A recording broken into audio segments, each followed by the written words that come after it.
નીટની પરીક્ષાનું paper leak થયું અને ત્યારબાદ હવે જે સિસ્ટમ છે તેના ઉપર સવાલો ઊભા થઈ રહ્યા છે। વિપક્ષ સિસ્ટમ ઉપર સવાલો ઊભા કરી રહી છે, કારણ કે પેપર લીક થવું એ મોટી બાબત છે અને 22 લાખથી વધુ વિદ્યાર્થીઓનું જે કરિયર છે તે દાવ ઉપર લાગ્યું છે।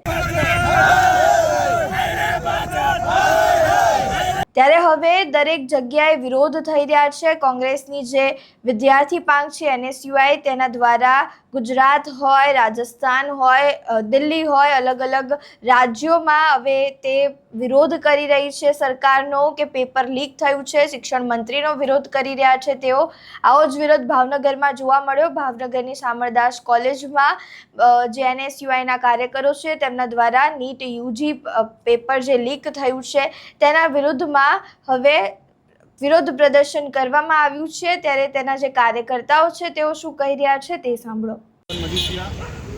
રાષ્ટ્રીય મંત્રી ભારતીય યુવા કોંગ્રેસ આજરોજ ભાવનગર NSUI અને ભાવનગર યુવા કોંગ્રેસ દ્વારા NTA બેન કરવામાં આવે નીટની પરીક્ષામાં જે પેપર ફૂટ્યો છે તેમાં ધર્મેન્દ્ર પ્રધાન જે જિમ્મેદાર છે, જવાબદાર છે, તે તાત્કાલિક રાજીનામું આપે અને જે 3 વિદ્યાર્થીઓએ આત્મહત્યા કરી છે તેમની આત્માને શાંતિ મળે અને તેમને ન્યાય મળે તથા 22 લાખ કરતાં વધારે વિદ્યાર્થીઓને જે નુકસાન થયું છે તેમને તાત્કાલિક ધોરણે ન્યાય મળે તેવી અમારી સ્પષ્ટ માંગણી છે।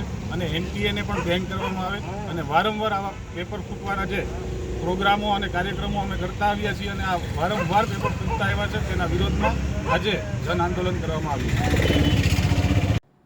તમે સાંભળ્યું NSUIના કાર્યકર્તા દ્વારા શું કહેવામાં આવ્યું। અત્યારે વિદ્યાર્થીઓમાં રોષ છે। આશરે 22 લાખ વિદ્યાર્થીઓ અત્યારે ક્યાંક ને ક્યાંક મૂંઝવણમાં છે, કારણ કે તેમના દ્વારા જે મહેનત કરવામાં આવી હતી એ ક્યાંક ને ક્યાંક વેડફાઈ ગઈ છે તેવું લાગી રહ્યું છે, કારણ કે જે રીતે પેપર લીક થયું અને ફરીથી જે 21 જૂનના રોજ તેઓને એક્ઝામ આપવાની છે તેને લઈને હવે તેઓ થોડા ગભરાયેલા હોય તેવું લાગી રહ્યું છે। રોષમાં બી લાગી રહ્યું છે, કારણ કે જે મહેનત છે 2 વર્ષની તે પાણીમાં ગઈ હોય તેવું વિદ્યાર્થીઓ કહી રહ્યા છે। ત્યારે હવે જ્યારે નીટ યુજીનું પેપર ફરીથી યોજાવા જઈ રહ્યું છે ત્યારે હવે વિદ્યાર્થીઓ કેટલા માર્ક્સ લાવે છે તે તો જોવું રહ્યું, પરંતુ નીટની જે પરીક્ષા હોય છે તે એકદમ સ્ટ્રિક્ટ લેવલની હોય છે। તેમાં જે ચેકિંગ છે તે પણ સ્ટ્રિક્ટ લેવલે કરવામાં આવે છે, છતાં પણ પેપર લીક થવું એક મોટી બાબત કહી શકાય।